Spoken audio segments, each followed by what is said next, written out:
representative on the girls' side to the state championships. She qualified in the 300-meter dash. She was a sectional qualifier in the 55-meter hurdles, the 300, the 600, the 4x200-meter relay, the 4x400-meter relay, the high jump, the long jump, and the triple jump. That's 8 events. I looked this up, spent actually about a half hour searching through a ton of stuff. She's the only girl ever to do it for 8 events in the time that I've been doing 17. We had a girl about 4 years ago that qualified in 7, and nobody at 8. So that says a lot about her situation there. She's our team leader of the 200, the 300, the high jump, the long jump, and the triple jump. She hurdled or sprinted or jumped to personal bests in the 55-meter hurdles, the 200, the 300, the high jump, and the triple jump, all while maintaining a 95.16 second quarter academic average. I've had the privilege of coaching this particular student athlete in some capacity since her 8th grade season of indoor track and field. In that time, there was a moment and memory that I'll always uniquely remember about this student athlete that I believe set a standard for her in her life. I've looked upon this moment with a negative connotation until I began thinking about what I was going to say about her here tonight.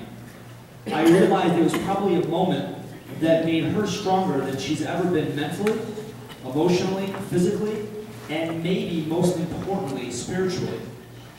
I use the word spirit in the context of the fabric of who she is, and that moment last June inspired me to create a focus list for her going into this winter season. It's a list I hope she always utilizes when she needs to, because I believe it provides her with a mechanism from which to think, train, compete, and believe. So the remainder of the speech will center on this list. Number 5. Be grateful for what happened in your past, for it will determine how much you are willing to sacrifice for your future. Number 4, failing is an important part of learning how to succeed. There is no question that these 2 statements became a foundation for this young woman's thought processes when she trained and competed throughout this season.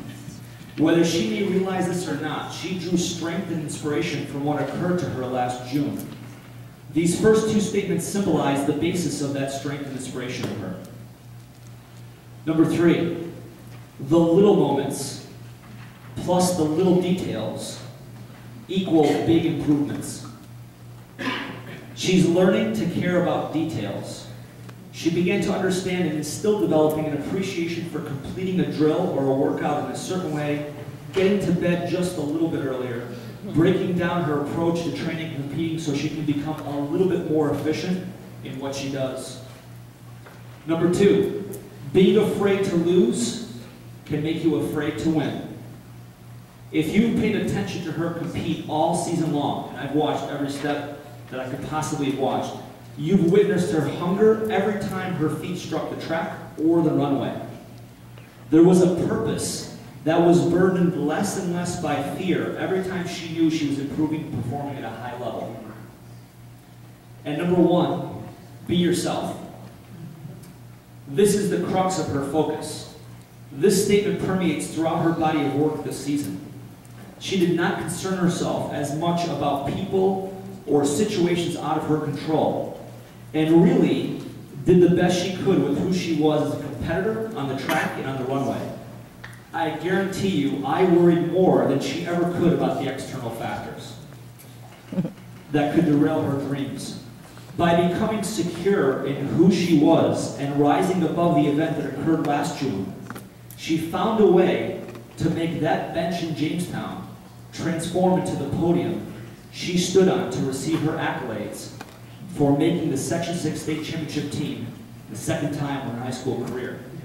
Ladies and gentlemen, please join me in recognizing the 2011-2012 West Seneca West Indoor Track and Field Girls Most Valuable Field Performer, Junior Brandon Colello.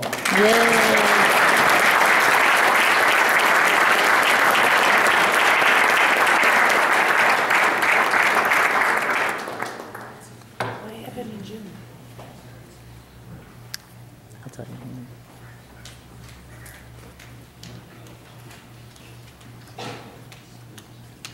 And now we have the